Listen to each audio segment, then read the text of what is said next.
नहु उगियो हे दिन कर देखियो न प्रति सब छथिन परेशान। नहु उगियो हे दिन कर देखियो न प्रति सब छथिन परेशान। नयन अहीं कहे रे एछ हाथ में लेने फल पान। नयन अहीं कहे रे एछ हाथ में लेने फल पान।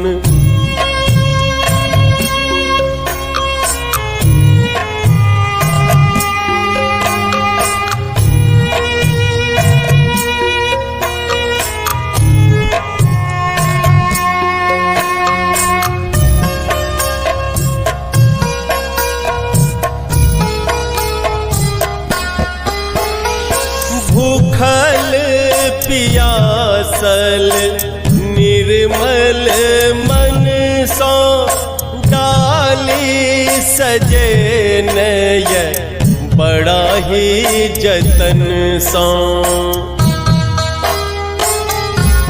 हो भूखल पियासल निर्मल मन सो डाली सजे नय बड़ा ही जतन सो। मोने मोने ध्यान लगे न अहीं पर प्रति सब छथिन परेशान।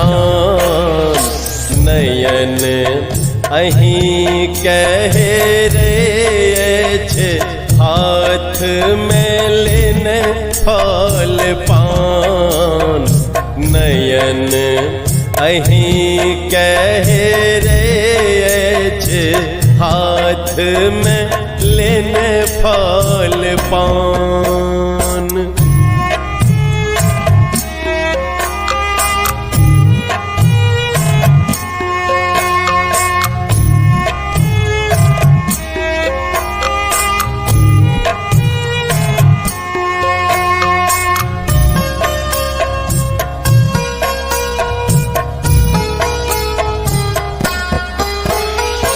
चहु दिस भक्ति भरल जन जन में ध्यावे अहीं के व्रति सब मन में।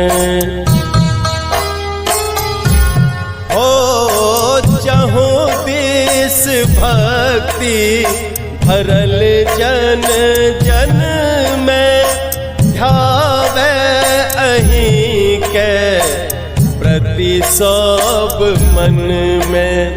सुनु सुनु विनती आदित्य देव देखियो न प्रति सब छथिन परेशान।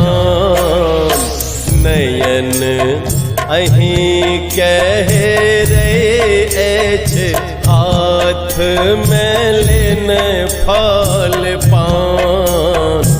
नयन अहीं कहे रे एछ हाथ में लेने फल पान। नयन अहीं कहे रे एछ हाथ में लेने फल पान।